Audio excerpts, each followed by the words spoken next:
escucha. Y ya estamos con nuestra última entrevista aquí en Combinación Clave con el doctor Álvaro Erazo, exministro de Salud y miembro del Consejo Asesor COVID del Gobierno. ¿Cómo está, doctor Erazo? Hola, Fernando, gusto saludarte. A ver, yo creo que no mucho vocalmente, así muy fuerte, pero ¿Sí?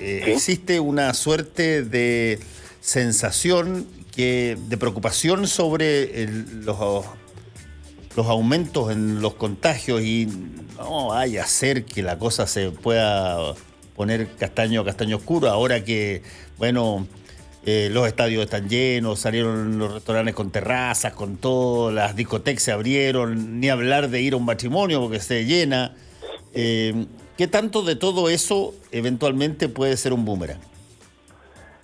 Yo creo que puede ser un boomerang porque indudablemente uno de los factores más críticos o los que más desencadenan una contagiosidad, sobre todo cuando estamos en presencia de una variante Delta que está presente en nuestro país hace varios meses, es la rapidez con que disemina esta variante.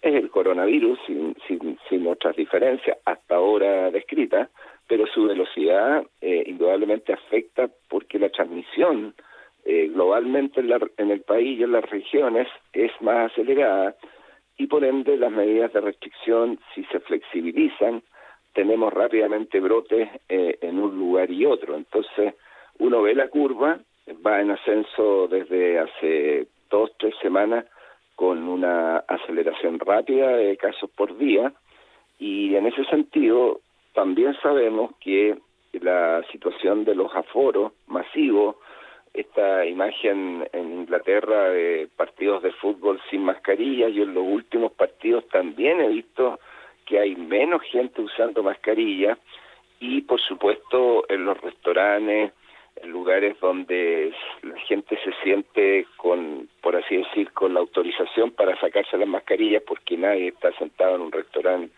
con mascarilla y con la distancia debida. Indudablemente si eso tú lo multiplicas por 100, por 1000, por 10.000, claramente estamos en presencia de una mucha mayor riesgo que por supuesto estar en condiciones de mayor protección, manteniendo las medidas o en situaciones extremas como hemos tenido que confinar a todo el país con las cuarentenas, que hoy día es harto difícil, digamos, volver a esos escenarios. Bueno, pero de alguna manera ya 3 comunas retrocedieron a fase de preparación con los cambios anunciados el día de ayer. Exactamente. Y claro, tú tienes razón, no es una cosa que la gente esté, pero dichosa de poder volver a la situación que teníamos de confinamiento. Y por eso mismo la pregunta es, hay que mantener, por cierto, todos los protocolos de cuidado que hay, pero Sí. no cabe la menor duda que cuando se empiezan a abrir las cosas, y yo, por ejemplo, vi el partido, desgraciadamente, no en mi favor, de Colo-Colo con Católica el domingo, Me imagino. pero en el estadio, después de los goles de Colo-Colo, y con justa razón, los abrazos eran, pero cosa de todos los días, cosa que antes, con los aforos muy pequeños, cuando volvió apenas al principio el fútbol, no se daba tanto eso. Hoy día, me Exactamente. imagino cómo debe ser en la discoteca, o cómo debe ser en los matrimonios, digamos. Sin lugar a dudas, y por eso que las medidas que se han anunciado por parte del gobierno son, por así decir, el mínimo que hoy se puede hacer, pero hay que valorarlos porque, bueno, están las industrias de los rubros que se ven, entre comillas, afectados, pero aquí hay un bien público que está presente, digamos, y sobre el cual salud tiene que actuar y proteger la salud de las personas. Sabemos que el uso de mascarillas sigue siendo una protección, la distancia física también, y creo que también se produjo, hay que ponderarlo bien adecuadamente, porque, mira, nosotros hicimos una estrategia de vacunación muy óptima. Empezamos a vacunar, por así decir, de los primeros en América Latina y a nivel global. por ende fuimos logrando buenas coberturas. Enfrentamos una segunda ola con una estrategia de vacunación agresiva. Después nosotros como Consejo COVID recomendamos, aunque los consejos que tiene también el Ministerio, ahí tuvimos algunas diferencias, pero recomendamos finalmente que se vacunaran los niños. Pensábamos que hasta los 3 años era necesario, pero bueno, finalmente es hasta los 6, ¿no es cierto? Menores de 18 hasta 6 años se están vacunando y ha ido bien, pero todavía quedan muchos niños por vacunar. Y por otro lado, la doble vacunación en todos los esquemas de las vacunas existentes. Claro, también es cierto que en el caso de Sinovac, que es donde más se ha vacunado los chilenos, tiene una duración de protección clara hasta los 6 meses. De ahí empieza a decaer esa inmunidad y por eso es que también planteamos una dosis de refuerzo y en eso el país está poco a poco, digamos, llevamos 4 millones de personas, 4.900.000 creo que son los que se han vacunado con refuerzo, pero es insuficiente. Ahora, si tú analizas, por ejemplo, el famoso permiso de movilidad, sí, es con la dosis completa, no con la dosis de refuerzo. Entonces, si bien es cierto, da inmunidad la dosis de refuerzo, y hay que seguir insistiendo en los rezagados, en los porfiados, en la gente donde no podemos llegar, que son más vulnerables. Por supuesto, esa es una gente, muchas personas que no tienen información, que están desprovistos de seguridad social, en campamentos que tú sabes han aumentado en nuestro país, gente que no tiene quien los acompañe a vacunarse al consultorio porque viven solos, en fin. La realidad de Chile, digamos, que en un porcentaje también nos da cuenta de que a esas personas hay que llegar con las vacunas. Entonces, todos esos factores están incidiendo y tenemos que hacer un máximo esfuerzo también en la vacunación, por ende, de la dosis de refuerzo. Sí, ahora te quiero preguntar, Álvaro, estamos conversando con Álvaro Erazo, exministro de Salud y miembro del Consejo Asesor COVID del Gobierno. Mira, ayer me lo decía la subsecretaria Janet Vega. Sí, me decía que claro, lo más probable y que va a haber que generarse por lo menos una disposición para ello es que este COVID-19 genere, tal cual como la influenza, una vacuna permanente cada cierto tiempo. Eso ¿cuándo uno nota que una cosa se elimina o que necesita mantenerse vacunado contra esa potencialidad todos los años? Mira, lo que se están haciendo estudios acá en Chile son estudios ecológicos, vale decir, toman segmentos de población y se hace el seguimiento de los casos.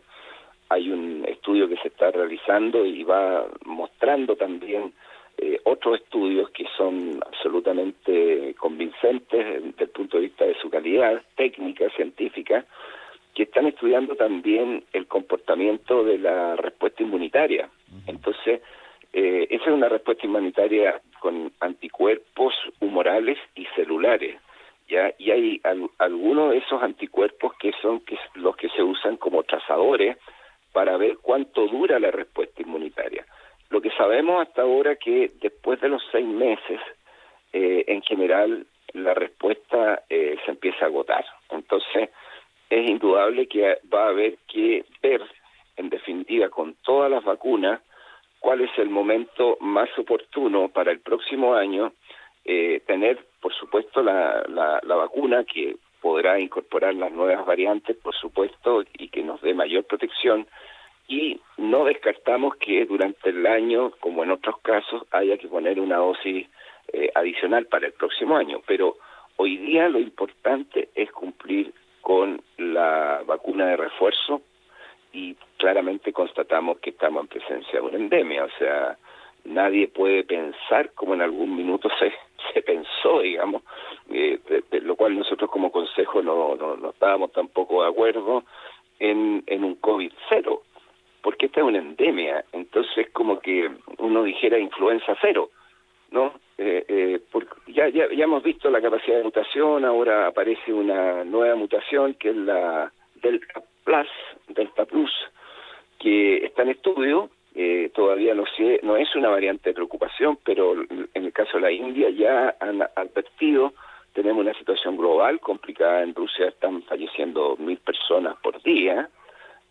Han suspendido la actividad laboral en Rusia. Acuérdate que ahí tienen la vacuna Sputnik. Sí. Entonces, estamos viviendo una situación de alerta global y yo espero que la OMS ahora esté mucho más clara y se anticipe, digamos, porque, por ejemplo, tengo la impresión que la dosis de refuerzo debiera ser en todos los casos, en todos los países, una opción independiente, que por supuesto hay que preocuparse de los rezagados, pero aquí, como se dice, hay que caminar y mascar chicle, digamos, porque de lo contrario, si yo me dedico solo a los rezagados y dejo a los niños por un lado, y me dedico solo a los rezagados, dejo a los niños por un lado, y no me dedico a la tercera dosis, creo que estamos cometiendo un grave error.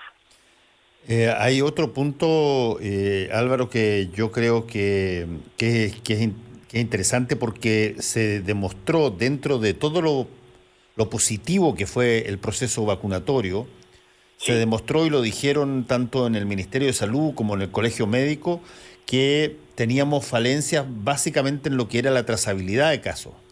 sí, exacto. Eso se ha mejorado,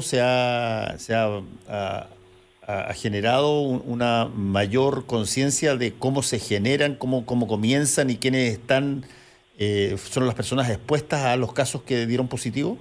Mira, nosotros hoy día hicimos público nuestra opinión. Ayer tuvimos reunión con los profesionales del ministerio. Nosotros somos un consejo autónomo, independiente.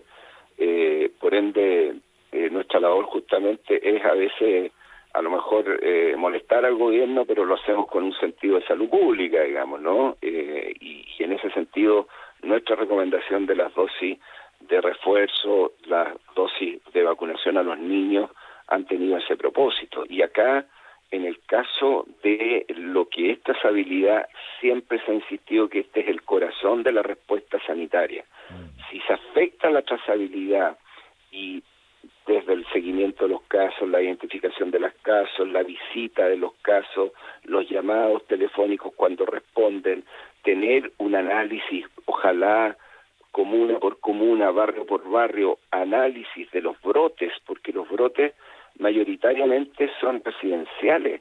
Fíjate que el factor movilidad, lo más determinante es el factor de movilidad de las personas en su propio vivienda, entonces dentro del propio barrio. Entonces, esa realidad implica una atención primaria fortalecida, no ajustada por razones económicas que perjudican la complementación entre la Seremi, que es el argumento que ha dado el gobierno para reducir funcionarios en la atención primaria, y yo creo que ese es un grave error. Es un grave error porque siempre se ha pensado que la atención primaria es el corazón también de la respuesta en esta etapa, que están vacunando, por supuesto han aumentado su carga de trabajo, y ahora también tienen que retomar los estudios y control de los crónicos, pero eso no se logra, digamos, reorientando al recurso humano y que dejen de involucrarse en la vacunación, o sea, en el seguimiento de los casos. El día de mañana la atención primaria se va a tener que dedicar sí o sí a la vigilancia de los casos, y tendremos que capacitar, tendremos que instalar call centers, como en algunos lugares ellos mismos, los municipios los levantaron, el caso de la comuna de Renca, el caso de la comuna del Bosque, y entonces tiene que transmitir tranquilidad mire, más que los alcaldes, a la gente de salud, a los trabajadores de salud que están sacándose la mugre, haciendo un trabajo que es digno no solo de aplauso. Entonces, yo creo que este es como el pago de Chile, ¿eh? Sí, ahora ese punto en torno al personal de salud y todo lo que es la instalación y el sistema, me da a mí la sensación, corríjame si estoy equivocado, Sí, que es uno de los puntales más potentes que tiene todo el sistema de salud pública, Así es, pues. y incluso el privado, digamos. Exactamente. Pero cuando vienen situaciones que son así como por olas, digamos, y donde entre medio tienes al chileno común y corriente o al habitante en Chile, que cada vez que se relajan las medidas cree que se acaba el problema. Sí. ¿Cuál es de alguna manera el porcentaje de posibilidades de que esto no sea siempre un 2 para adelante y 1,5 para atrás, digamos? Sí. Mira, yo te voy a contestar con una pregunta. Yo le pregunto a los chilenos, o a los parlamentarios, mejor, a los que toman decisiones finalmente Sí. en aprobar en el Parlamento la ley de presupuesto. ¿Hay algo más importante en Chile que el abordaje para enfrentar el COVID-19 y sus nuevas variantes, particularmente en el rol que juega la atención primaria y las secretarías ministeriales y la red de atención a lo largo de Chile? Yo creo que no hay otra prioridad. No creo que haya ninguna persona que pueda decir, mire, sí, lo que pasa es que tenemos que preocuparnos de destinarlo a otras cosas. Bueno, ahí está el esfuerzo de que se le destinen más recursos a salud en una situación de emergencia mundial. Si esto es una emergencia mundial, yo entiendo que el ministro eso lo tiene más que claro y que va a ir a defender un presupuesto que no sea restrictivo. Y me imagino que los parlamentarios que hablan de la salud con tanta vehemencia van a defender un presupuesto que no sea de reducción, sino que sea de expansión, particularmente en aquello que tiene que ver con el COVID. Ahora, como tú dices, claro, se produce esta sensación de falso, digamos, encantamiento de que estamos logrando, empecemos a descargar la carga que traíamos. Eso es una mirada cortoplacista. Yo creo que la mirada que todo el mundo está haciendo es a una mirada de largo plazo. Fíjate que en el balance que hacían los países a nivel de OMS, de las lecciones que hacen los países, como los países asiáticos, pero los países desarrollados, acaba de salir una publicación donde dice el error que cometimos fue no haber aprendido las lecciones con el ébola, con el H1N1, porque no dimensionamos que esto nos iba a acompañar en los próximos años. Entonces, yo digo, no cometamos el mismo error, no empecemos a desvestir santos y a hacer innovaciones cuando todavía tenemos baja cobertura, porque un solo dato, un caso que es positivo tiene que tener por lo menos 4 o 5 contactos estrechos, analizados, pesquisados, y eso todavía en Chile es débil. Ahora, eso creo que no se puede perder de vista. sí, ahora mencionaste el H1N1 y el ébola, que si es que tú lo preguntas en la calle, digamos, hay gente que ni siquiera va a saber de qué estamos hablando, Sí. y por lo tanto el aprendizaje que se pudo tener de esos contagios, ese tipo de pandemia, cuando no impactan tan fuerte, Sí. eventualmente son muy efímeros, digamos. Sí, mira, yo sí recuerdo una cosa, con Janet, que estaba de subsecretaria, yo era ministro de Salud, yo comentamos, aprendimos por lo menos a cambiar la forma en que nos cubríamos cuando tosíamos, a cubrirnos con el codo. Eso fue Sí. un aspecto de mensaje tras mensaje, ¿no? Pero claramente las lecciones fueron poco aprendidas por la magnitud, digamos, del problema. ¿Te fijas? No es como los cataclismos, que los chilenos sabemos lo que hay que hacer frente a terremotos severos y tenemos conducta de terremotos, ¿no? Salvo dramáticas situaciones, particularmente con el tsunami, ¿no? Así es. Desde el punto de vista de las vacunas ya no hay duda respecto de, esto lo pongo en potencial, Álvaro, pero Sí. Que se necesita generar un sistema de producción propio de vacunas o todavía vamos a depender básicamente de la compra afuera. No, yo creo que hoy día es el mejor momento para hacerlo. La Chile está también en conversaciones.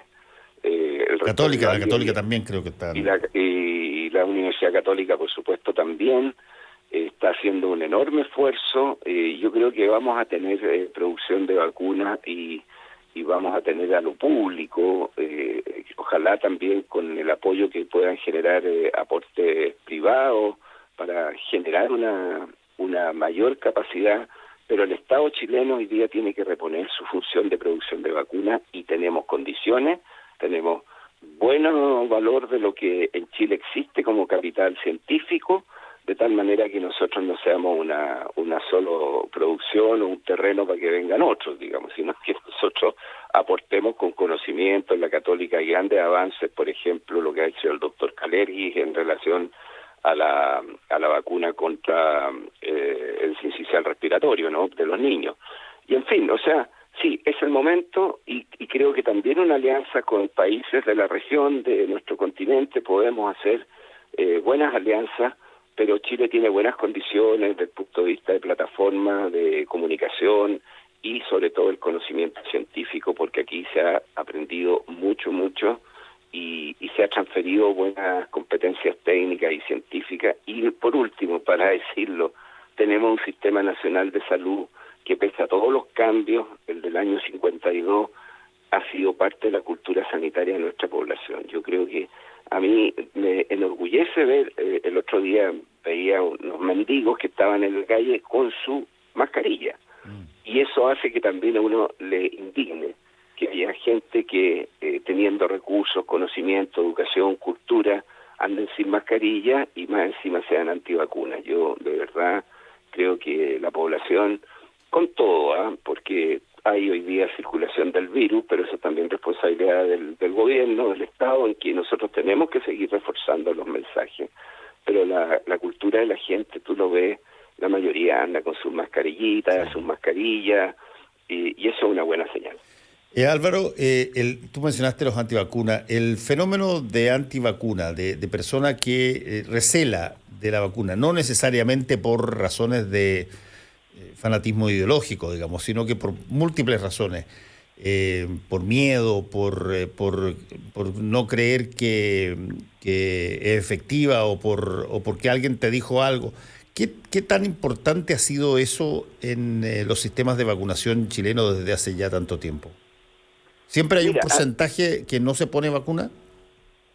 sí, yo creo que hay varios factores, desde una cosa ideológica, que como tú bien lo decías, que tiene como su referente en Trump o en Bolsonaro, ¿no? Que son claramente antivacunas, un pseudo discurso de los poderes fácticos, económicos, de los cuales ellos también son bastante defensores de nuestro rubro, pero fundamentalmente contra el rol del Estado, ¿ya?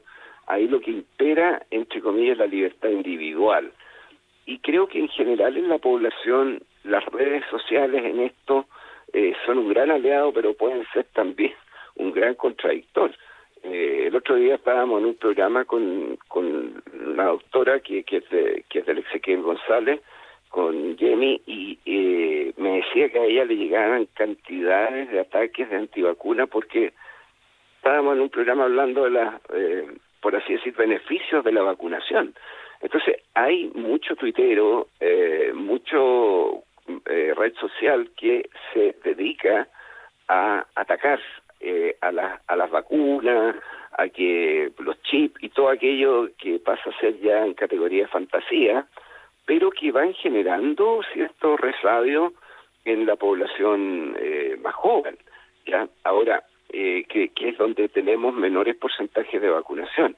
Ahora, lo paradójico es que los niños, para decir sus padres, están llevando a vacunar a sus niños. Entonces, ahí por otro lado, tenemos, creo yo, la cultura sanitaria de que a los niños hay que llevarlos sí o sí a las vacunas, y tú sabes que los niños son los que más temor tienen de ponerse una vacuna, pero creo que el fenómeno de los antivacunas es bien heterogéneo, pero descansa mucho en el escepticismo, en la desconfianza del Estado, de sus capacidades, en fin, creo que este movimiento a veces se mezcla con expresiones de antisistema. Y fíjate que es bien curioso porque por lo menos yo he contado de casos, porque los he visto en las informaciones internacionales, de por lo menos 4 o 5 líderes antivacunas que 3 de ellos murieron por el COVID. Sí, pues. Sí.